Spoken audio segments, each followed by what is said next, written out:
அனைவருக்கும் வணக்கம்.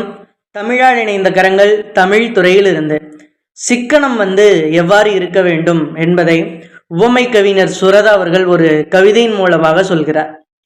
சிக்கனம் என்பது உரைநடையின் சிக்கனம்தான் கவிதை, ஓங்கும் உணர்ச்சிகளின் சிக்கனம்தான் அடக்கம், காதல் வரவேற்பின் சிக்கனம்தான் பெண்ணின் நாணம், மாளிகையின் சிக்கனம்தான் குடிசையாகும், உரிமைகளின் சிக்கனம்தான் சட்டதிட்டம், உணவுகளின் சிக்கனம்தான் பங்கீடாகும், அரசியலின் சிக்கனம்தான் இரண்டே கட்சி, அனுபவத்தின் சிக்கனம்தான் நீதி நூல்கள்.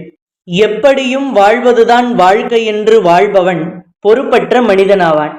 எப்படியும் வாழ்வதுதான் வாழ்க்கை என்று எண்ணுபவன் பொறுப்பற்ற மனிதனாவான்.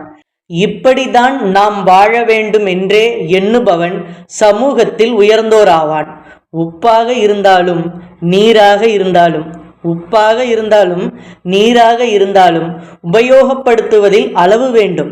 அப்படி நாம் அளவறிந்து பயன்படுத்தும் அதன் பெயரே சிக்கனம், அறிந்து கொள்வீர் என்று சொல்கிறார் உவமை கவிஞர் சுரதா.